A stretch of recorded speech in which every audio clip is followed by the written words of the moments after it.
Activar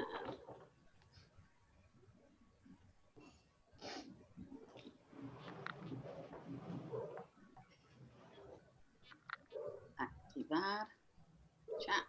Perfect. Okay.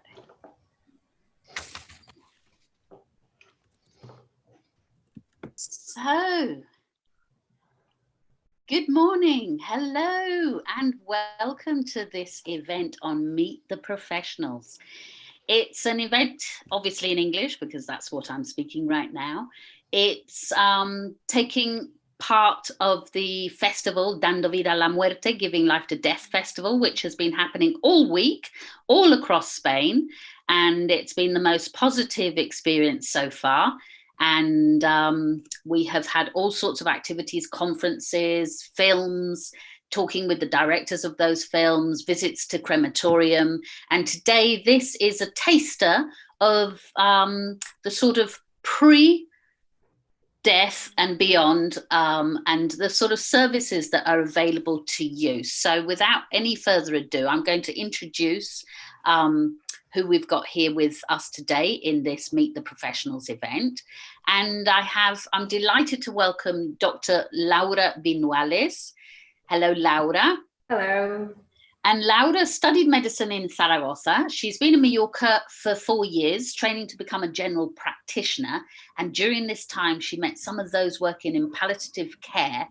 And that was her biggest gift, and when it all made sense to her. So she's currently working at the Palliative Care Unit in Inca at the Hospital San Juan de Díos. And that's where they try to get patients' symptoms of advanced diseases under control, give them and their families emotional and spiritual support, especially when the end of life is approaching. So thank you for joining us, Laura. Then we have Krista Haya. Hello, Krista. Hi there. Krista is founder and president of Cancer Support Group Majorca. They help the expat community when they're diagnosed with cancer. They provide physical and emotional support such as translators, counselling, wigs, nutritional advice, and they can also assist with end-of-life planning, from advanced directives to making a will. Very important. Thanks for joining us, Krista. And then Mary Timlin. Good morning, Mary. Good morning. Good morning, Glynis. And Mary's a member of DIME, and DIME is an association. Their aim is to visit palliative care patients and their families, and they do that at the Joan March Hospital here in Mallorca, the Hospital General, and Virgen de la Salud in Palma. They have two main aims. The first is to visit patients and their families in hospital, keeping them company, whilst offering them whatever support they may need. And their second aim is to spread awareness of palliative care, showing it as a space where many patients and their families find a lot of solace and understanding and peace. It's great to have you here, Mary. Thank you. Thank you. And then David. Hello, good morning. Good morning, David. David Lozano is working as the legal director at the Empresa Funeraria Municipal in Palma.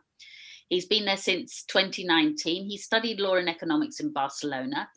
EFM run two sites in Mallorca. They run the San Valentí in Palma, which also has one of the oldest cemeteries, which is quite a beautiful place. They have a crematorium there. And they also have facilities at Sosec in Marratxi, and there also you can find a crematorium. David knows a lot about living wills and advanced directives. And we're also joined by Sandra De Monte. Good morning, Sandra.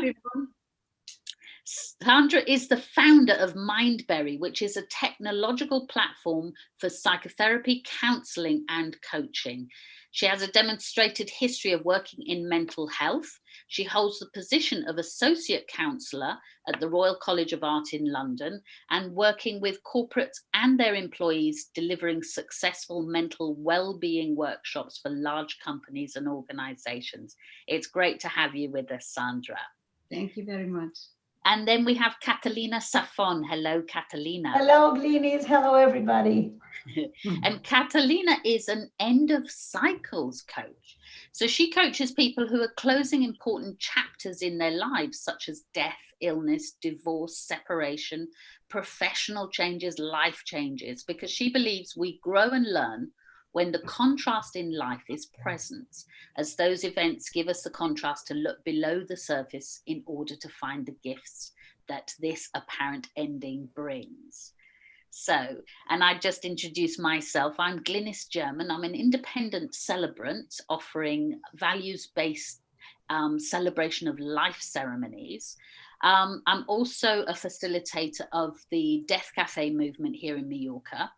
And I'm one of the members of the committee of 12 amazing women who've been organising the Dando Vida a la Muerte Festival here this past week in Spain.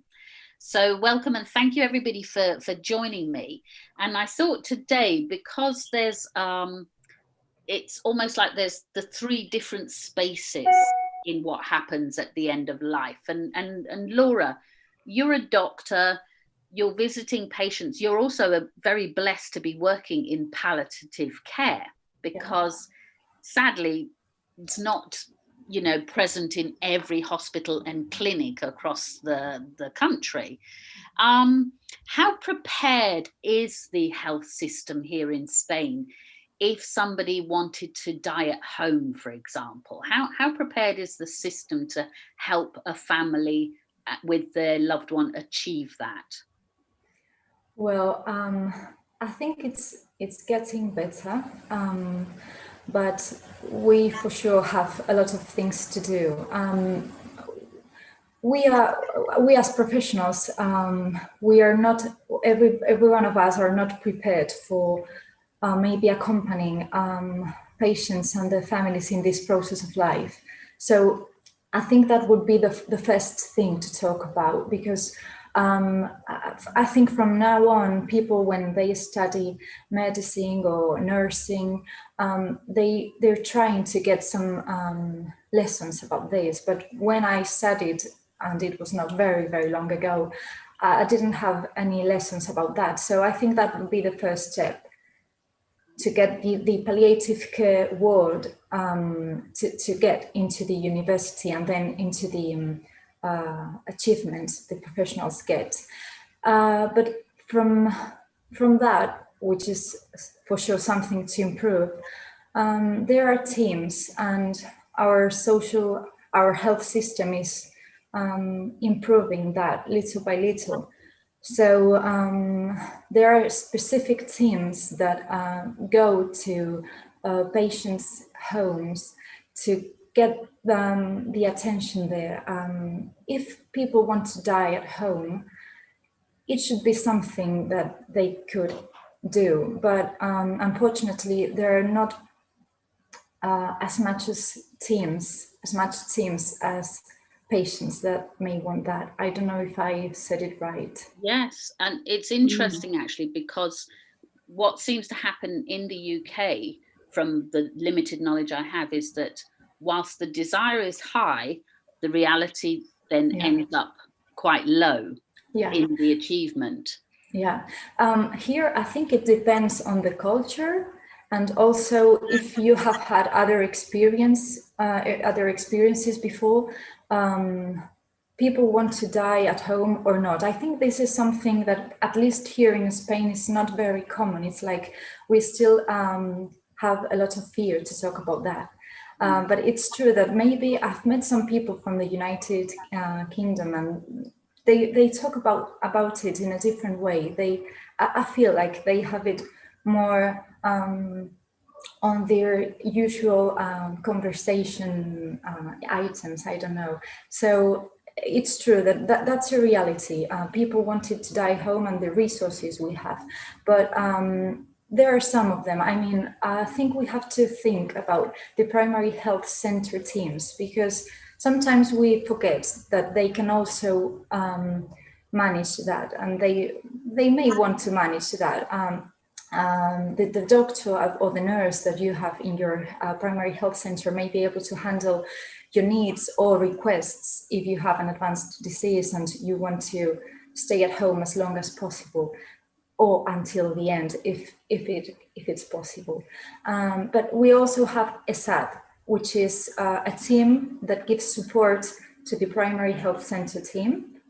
And they are professionals that are specifically trained on end-of-life care. So they facilitate the dying at home process. Sometimes if it's not possible because there's a symptom that it's very hard to control at home, or if the person doesn't want to, or the family can't achieve that because it's very difficult for them, it's when they ask the professionals of the hospital to get the person there. I don't know if you... Thank you, Laura. I think, Krista, you must, because you're working with a particularly British community here in Mallorca, do you find that there's that wish to die at home? Do you find it easy to talk about end of life preparation with the people that come to you? And just tell us a bit about also what you're offering at Cancer Support Group. Well, through their journey, once they've been diagnosed with cancer, we will be with them the whole time.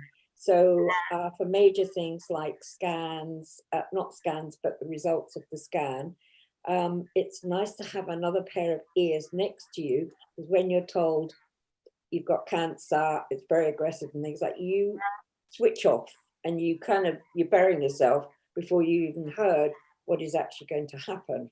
And you come out and your head's in a muddle. But if you've got that other person that's not connected to the family, that is listening to the treatment and the prognosis and the, where they're going from there, it does help them. You come outside, have a cup of tea, cup of coffee, and discuss, see how much they've understood. And quite often they haven't heard any of it. Quite often they have no idea of what the doctor's just said. So our job is to be there with them, to help them understand. And we will provide wigs through the treatment, counselling, nutritional advice. We're so new that, to be honest with you, we just say ask. And if we don't know how, we will find out, or we will find an answer. So we're growing every single day. Every day is different. Yes, the British population all say they want to die at home. The majority of our patients, very few say they want to die in hospital. The reality is that doesn't happen. For some, out of all the cases I've dealt with, they all land up in hospital, in the hospice. ESAD is brilliant. ESAD, are really lovely with them. And I haven't found one patient or one family that have not liked the care they get. But it's almost like the last 24 hours, 48 hours, they can't cope. And they ask if they can go into hospital. Despite the fact that they've written it in their, advance directive and everything, they want to die at home. Doesn't happen. Oh gosh, that's I mean, they're quite adamant. I want to die at home. I want my children around me. It does. Reality kicks in, and they can't go through with it. Well, it's interesting because Mary, who we'll talk to now, she'll have to deactivate her audio. But Mary and I were talking about, because we've been volunteers with DIME, and Mary will tell us a bit about DIME. But that support is vital, isn't it, Mary? And we're just volunteers who are incognito. So tell us about the role of the volunteer. Well, first of all, the role of the volunteer is just a person who knocks on the door of the room, on tippy toes, and requests or asks the patient and their family if they would like a little bit of company, which 9 times out of 10 people say yes. Sometimes they say no, and we always respect that. But what I found in my experience is that, and understandable, that a patient wants to die at home, and I would like to die at home. You know, I have an idea of myself on my deathbed surrounded by my family, and that's all very nice. And, you know, it's a beautiful scene in my mind, but I know that in reality, sometimes that doesn't happen. But we volunteers, and Glynis, you'll have seen the same, what we have perceived is that often a couple of things happen when the patients come into palliative care. The first thing, at first, they're very frightened because they think they're probably going to die now, you know, or tomorrow. And oftentimes they actually improve and begin to relax as they realize that they've actually landed in a very peaceful and pleasant place.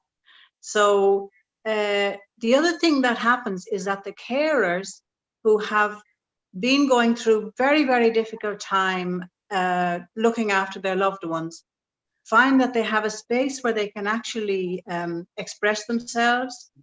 They have, well, I know we're in times of COVID and you can't give anybody a hug at the moment, but in normal times, somebody who's going to give them a hug, a shoulder that they can cry on. And so oftentimes, in my experience, it actually gives the family a space to actually accept what is happening and sort of land a little bit and relax. And then sometimes they decide to go home, you know, but what I think is that the space they spend in palliative care units is wonderful. You know, I've often heard people saying, oh, this isn't like Son Yadza. This is much nicer than Son Yadza. And because I work in Joan March, and they look out the window and there's a beautiful view and you can see the mountains and the sea in the distance. So they begin to think, oh my goodness, you know, what's happened now? Suddenly we're beginning to feel a little bit better. So you know, I mean, maybe Laura, you'll disagree with me, but I do think that oftentimes the times that patients spend in palliative care units are very beneficial for the patient themselves and their families. So, yeah. And that's what DMA do. We're just people there from all different walks of life and who knock on doors and have a shoulder for them to cry on. We can share a laugh with them, or we listen to their stories. We often ask older couples how they met, and they tell us the most wonderful stories that they themselves have almost forgotten, you know. And to me, palliative care is a wonderful window for people who are really going through a difficult time in their lives to be able to relax a little bit. Of course, that isn't always, but in many cases, that's what happens. Yeah. And it's interesting because, Laura, I'm sure that you must be feeling the fact that, well, I don't know about Inca Hospital, but we as volunteers have not been able to go and volunteer since March. And because the whole palliative care system is built around a holistic support system, what's missing right now are the volunteers. How is that affecting? And also what you said before about staff, and Mary and I were talking about this just yesterday, the hospital workers have not been trained in dying and death. And they've been the ones who've been accompanying in the times of COVID, because they've been there beside patients. How is the morale of hospital workers?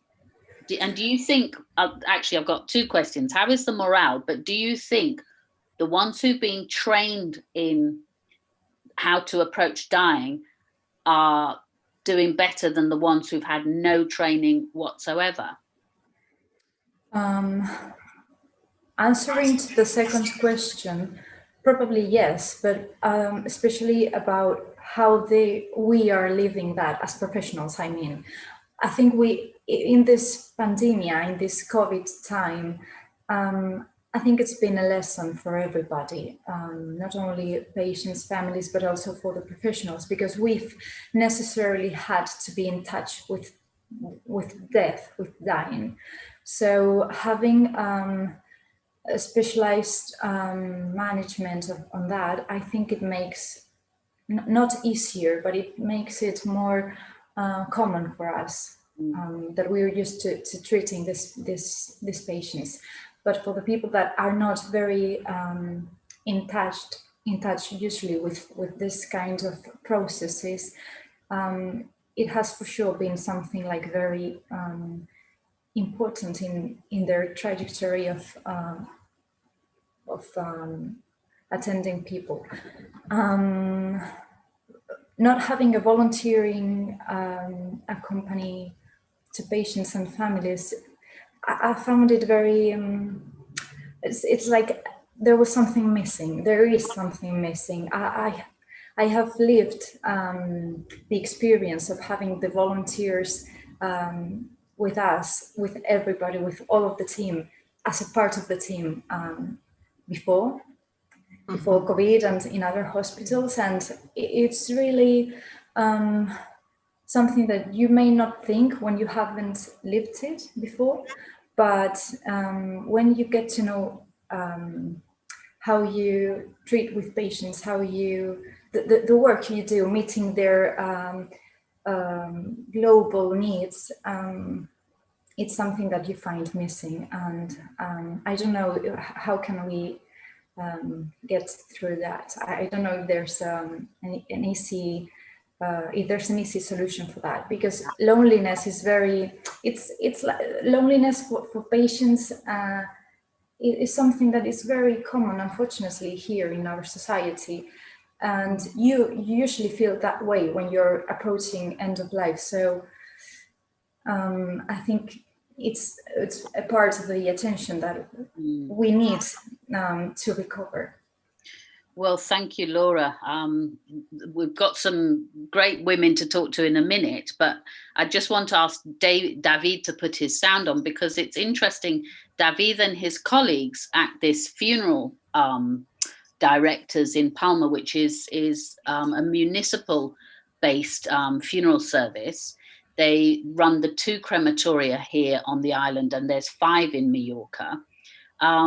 What's interesting is that many of David's colleagues have told me over the years that I've been conducting ceremonies there, that they see a big difference between the families who've come from the palliative care as opposed to families who haven't had that care.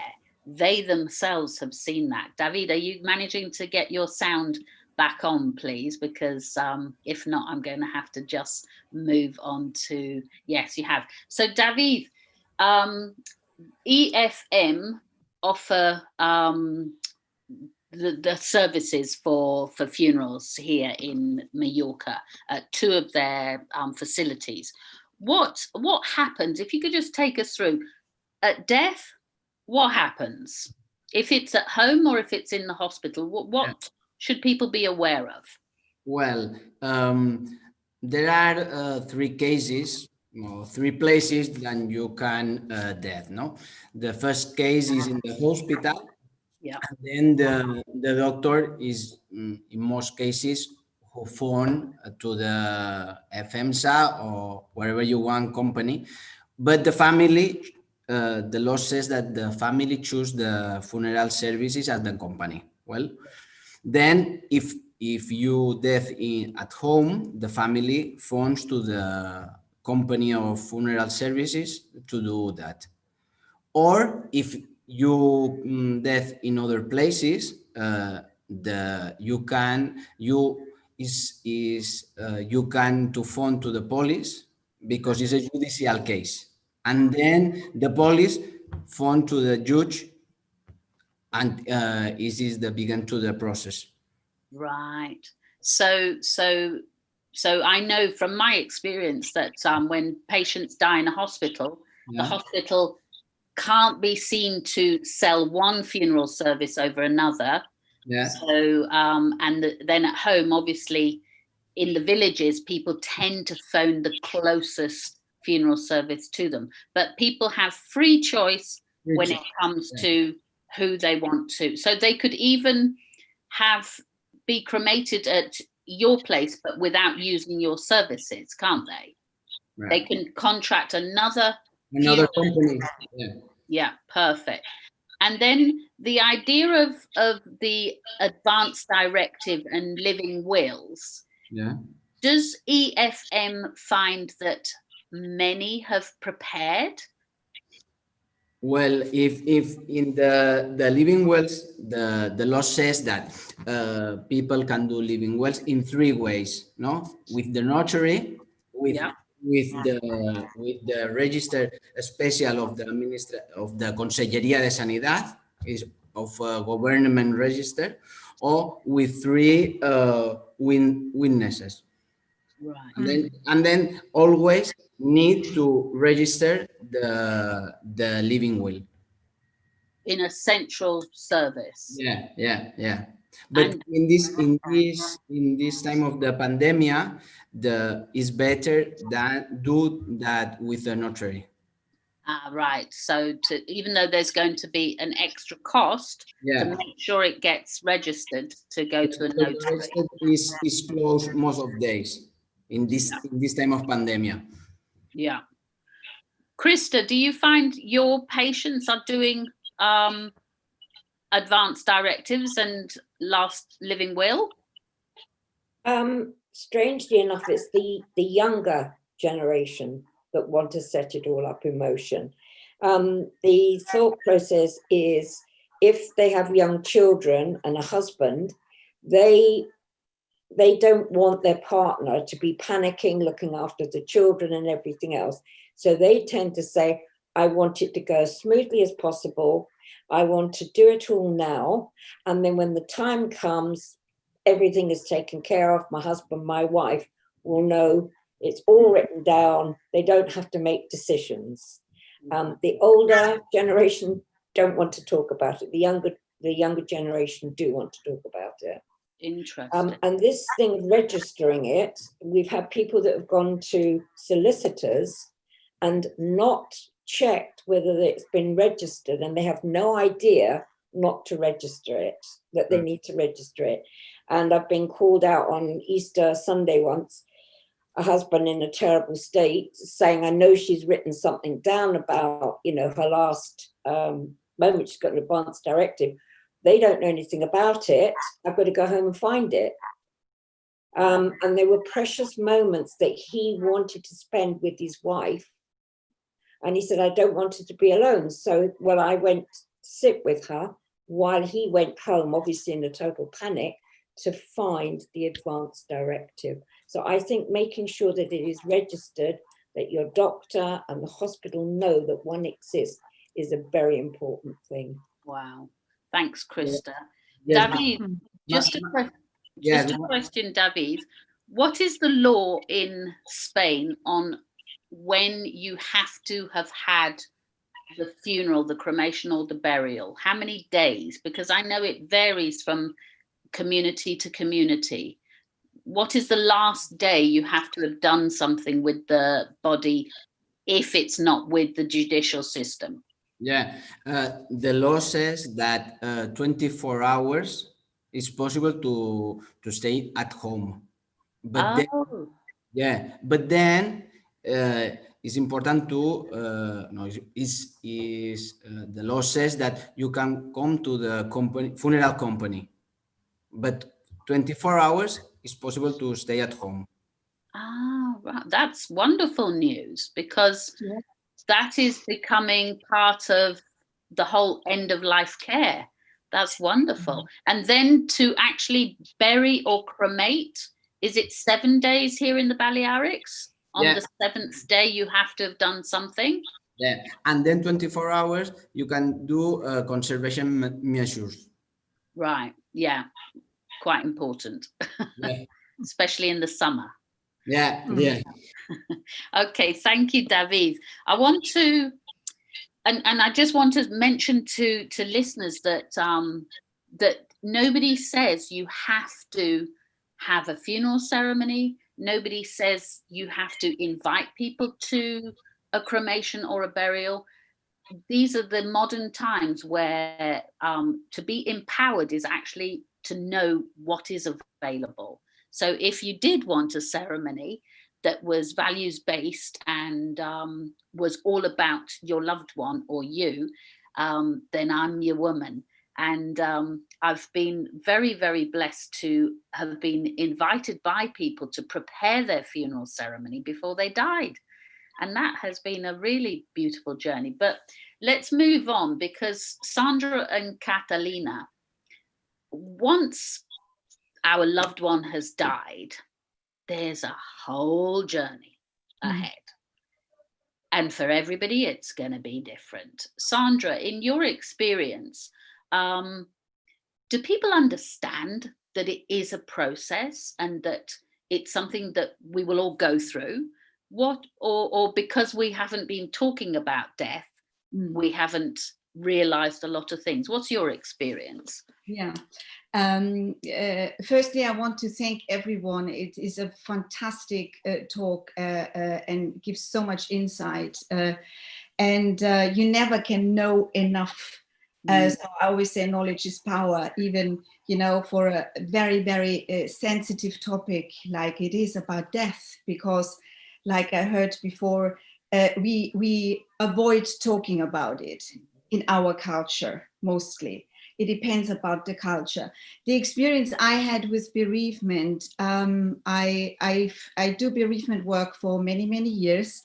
So I have a different experience. I do bereavement work with clients, but I also went through my own bereavement therapy just 2 years ago, because there was a year filled with really a lot of loss of about 4 or 5 relatives on top of my own mother. I've lost my best friend. I was with him on palliative, hold the hand until he died. So I was on both sides.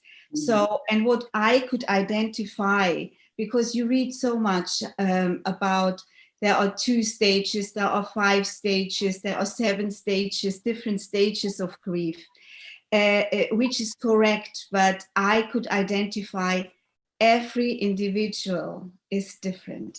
Yeah. And for everyone, bereavement and grieving about a loved one is different. And I could even see it on my own, in my own bereavement work, with my own relatives, with friends around me. Everybody is different. We go through different stages. The stages I could identify is, first you are in shock, in a numbness, denial. And then, of course, and that is mostly combined, which is very, very difficult, because you have to make decisions about flowers, about the procedure around the funeral and everything. And that is sometimes very, very hard, because you're in this shock, numbness, and then you have to make very, very important, significant decisions. And then after that, most of my clients, they felt into that very numb feeling of emptiness. Yeah. And that also takes a while. And then you go through, which is also, again, like I said, very different form. Some of my clients and myself as well, you fall into a kind of a depression, where this can be combined even with chaos. Yeah. You don't know what to do. Some people also distance themselves from loved ones, from friends, because also there you have a kind of a scenario where friends or family members maybe go through different stages, and they are scared of touching the subject, of talking to you. So there is a whole reevaluation about your whole network system. And some people completely redefine their lives even, yeah. And then mostly then followed by acceptance. But that can take, varies as well, from months to years to never. And all what I can say before I hand over to Catalina, because I'm sure she has a lot of fantastic input to give as well. Whatever you go through, it is normal. Whatever it is. And the more you read, I think it's always good when you have people like, for example, Dime or a cancer support, coaches, therapists on board to help you to contain with you whatever you go through in your journey of bereavement. Because it's sometimes very hard for friends or a support network to contain that because they are too close to you. They are too close. And they are scared. They're scared of talking to you because they don't want to hurt you. And then sometimes it happens that people distance themselves because they're scared. So therefore, it is great, you know, when you can talk with professionals to go through this journey. They take you by the hand and contain it with you. Yeah. That's wonderful. Thank you so much, Sandra, because it's important that we recognize that it's normal. I would imagine that it takes great courage to sort of sink into that place of grief, to let it hurt, because I never gave myself permission to really feel it. And I just have this idea that it must be so amazing, horrible as well. But it can just, I don't know. I think the indigenous people and people in touch with the roots of life probably get through it in a different way, because we're all so stiff upper lip and, are you all right? Yes, everything's fine. Yeah. Wow. What about you, Catalina, with this whole, because you're looking at broadly end of cycles, but it must be the same sort of loss, because let's face it, loss of a family member or a pet or a job or your status in the community or your marriage and all the ideas you had, there's the bereavement process. Absolutely. Thank you for this so interesting talk and all the contribution of everybody. Yes, what I'm faced with, let's focus on death because this is the subject. We are faced with what has been called the microwave culture. We need things fast, done. So, okay, now are you over that yet? Don't cry more because it's like 2 weeks. No. So next. So the invitation is, we don't have to go through a microwave for this type of processes. So first thing is like, this doesn't need to be fast. And I don't know why, but people that are in front of you, seeing you cry, they are uncomfortable with these feelings. And this is like, whatever, these are your feelings, and we are going to honor your feelings. Another thing is that we grow learning that emotions are bad. We cannot be angry. If you see when a little child is angry, no, you cannot be angry. Go to your room. No. Don't be angry. Don't be sad. There is nothing. In Spain, they say no pasa nada. The no pasa nada, it's like, I mean, if you fall down and you're angry or sad, of course something is happening. And when we arrive, the grieving process is when somebody is dead, we have this program in the head that we feel guilty of crying or with anger, of all the emotions. So what I invite is, hey, let's invite the judgment to go out, and let's put on the table every emotion that arrives, because all the emotions are necessary because we are human. There are no bad or positive emotions. No, they are emotions. So if anger is what arrives today, let's put it in the table and let's be with it and let's explore it so it can go out. And the same with sadness, the same with frustration, the same with any emotion that arrives, because the grieving process is like go to a roller coaster. You feel sad, then happy, then nostalgic, then angry. So the coaching process is this person that can go with you, like to say, I'm going to go to the roller coaster with you. You won't be alone.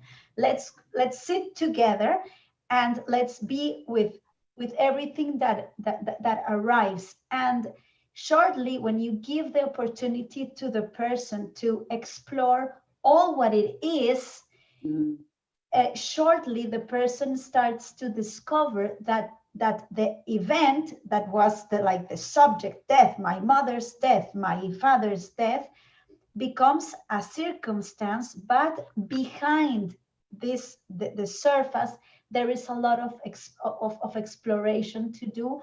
And always, in every case, a death is a gift, because it gives the opportunity to explore life and to learn about things that we don't normally access when everything is fine. So that's why I believe that the contrast is necessary for this growth. But when you have someone there holding your hand saying, hey, let's go through this and let's explore what is the gift behind, it's just a beautiful process. Yeah. Wow. Thank you, Catalina. Thank because you. Mary, we can apply the same in the volunteering of what we see as well, and the fact that our role is to sit beside the patient or the patient's families and hold their hand, and then to see the whole range of what people go through. Don't you find, Mary? Well, that's what I find, because I believe that the grieving process starts before the person actually dies.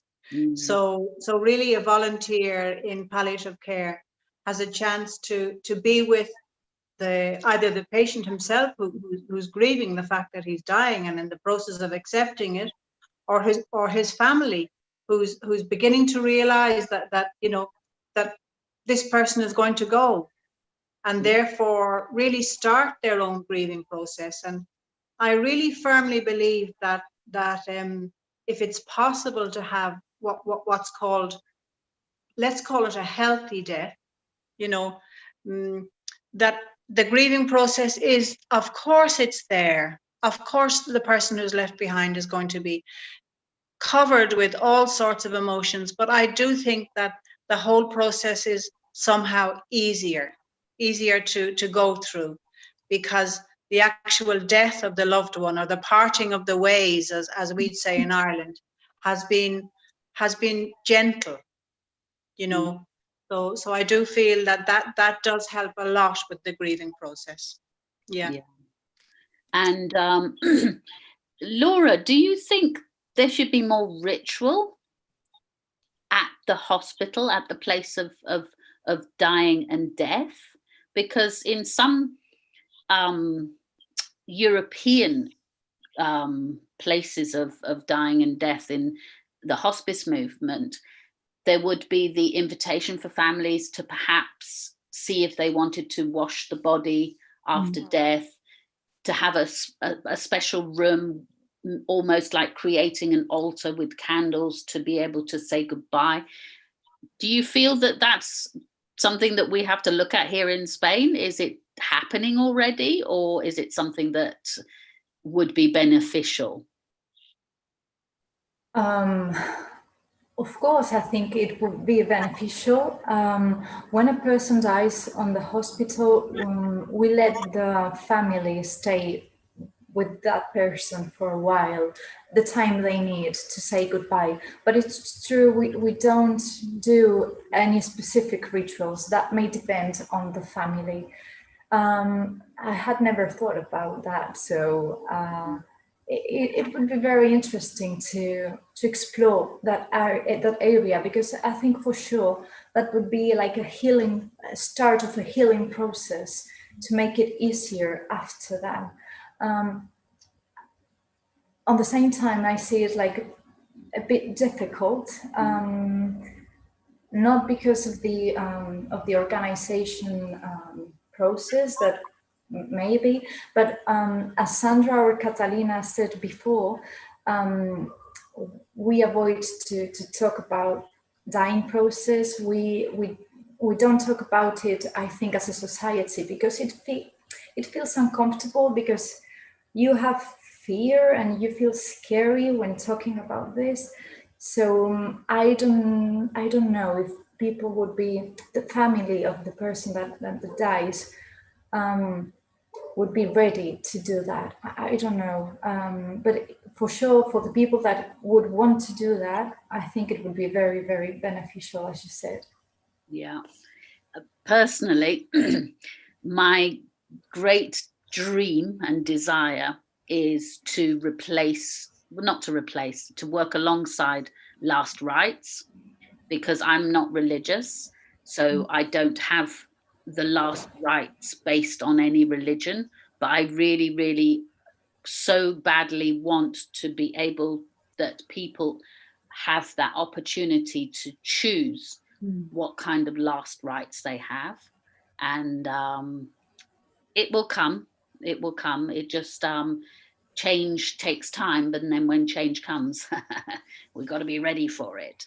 So we're coming to the end of this hour, and talking about the sort of processes. I know that when I go to the funeral director at EFM, they spend about at least an hour going through all the documents with the family, which sort of seems to start something happening with them, because it is true, I, as a celebrant, when I meet the family, because then the funeral service will suggest me if they want a non-religious ceremony. So then I'll receive a call, and I know my work starts as soon as I've received a call from somebody who wants to organize a funeral.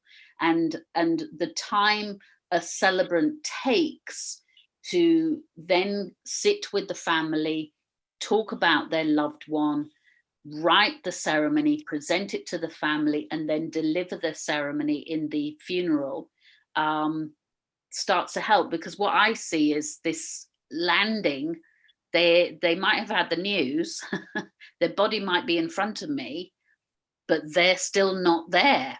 They're catching up with a big bang in their lives. But I'm going to go around everybody, and I want everybody, what would your message be to those who are facing a terminal illness today, who have just lost a family member today, who might be thinking about their own funeral and how to do it? What would your message be to people listening to you today, so that we can tie up this wonderful session with all of you wonderful people? And let's see, Mary, what would your message be to somebody whose family member is in palliative care right now or in hospital? What advice could you perhaps share? Well, my main advice to that family would be communication. Wow. I think communication is the key. That the person who's ill, the husband, the wife, the children, the grandchildren, everybody, if everyone is on the same page, it's actually so much easier for the person who's leaving. Wow. It's so much easier for him or her, because oftentimes he or she is the one who's holding everybody else's grief. You know, I often say the word patient and patience, they're interconnected, because patients also always have to be very patient and patient with their loved ones, because their loved ones are facing their own grief. They're moving ahead. They're thinking, what am I going to do? How am I going to cope? And, you know, communication is the key. Right. Obviously, the person who's ill knows that their loved one is brokenhearted, but please tell each other the way you feel. Thank you, Mary. That's so beautiful. Sandra, what would your message be to somebody who's just been delivered the news or who's on their journey of grieving? Yes, definitely reach out to someone, to a professional, to a therapist, to a coach who can support you on your journey, and then be gentle to yourself with your feelings, with your emotions, because it is okay the way you feel. And whatever you feel and how chaotic and how sad, it is okay. And therefore, it is good to reach out to someone who can support you, to contain with you, to give you comfort. Mm, beautiful. I think that being gentle, it's just like, see the baby, see the toddler, you would never shout at that little child.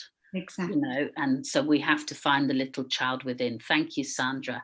David, what advice would you give to somebody who was thinking, oh, I wonder how much a funeral costs? What advice would you give to somebody who maybe has somebody in the hospital and I don't know, what advice would you have? Well, in my opinion, it's very important before death that all people have everything organized, because it's a moment very chaotic, sad, and the family, in most cases, it's difficult to take decisions for people, no? And it's very important that everything is organization. Yeah, so true. Because if it's a big family and there needs to be decisions made, oof, yeah. And then if there's no money that's been put aside, yeah. So get organized and go and meet David at EFM. Thank you, David. And Laura, what would your advice be to somebody who is coming into palliative care for the first time? What would you tell them? Or what do you tell them? Well, I think once their disease and needs are explored, I think the main message is that we know it's scary, but we want them to know that we're there with them, that they won't be alone, that we will take care of them and their families until the end of this life that we know, and then beyond. So I think that would be the main message. Beautiful. Thank you, Laura. And Krista, what would your message be to the British living here in Mallorca, Spain, if they've been diagnosed? What would your message be? Your sound, Krista.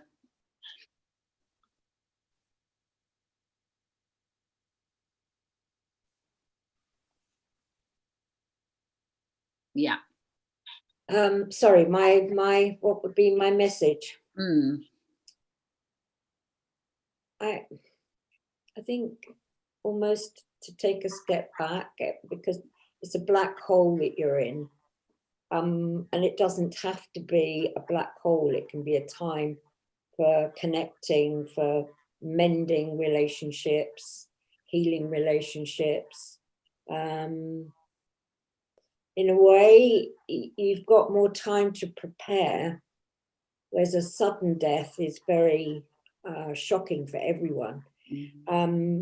Perhaps you're privileged is the wrong way, but knowing that, you know, your journey is coming to an end, it gives you time to sort everything out, put everything in place, so that the journey is a calm one. And even when the passing is, if you've got everything done, your paperwork, family know what's going to happen, and therefore there's no arguing. I've been there when families are tearing each other apart about their loved one. No cremation, no burial, no this, and screaming and not having to almost separate them because they cannot agree. on what happens to their loved one.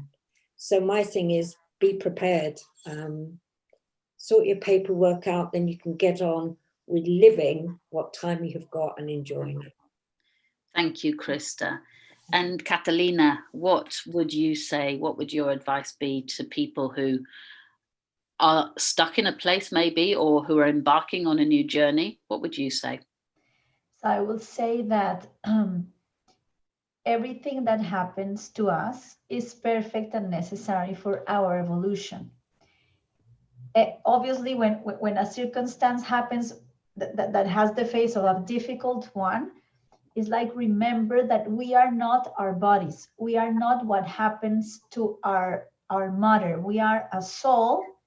We are not the vehicle. We are the soul. So it's like, if we focus on the biggest part of us, we can learn and evolve better than if we focus on the vehicle, on the matter.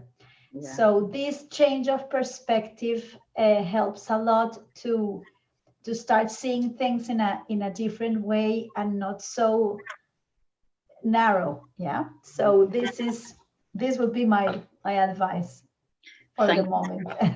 Thank you so much, Catalina. I would say, I mean, we've touched on the communication, reaching out, being gentle, being organized.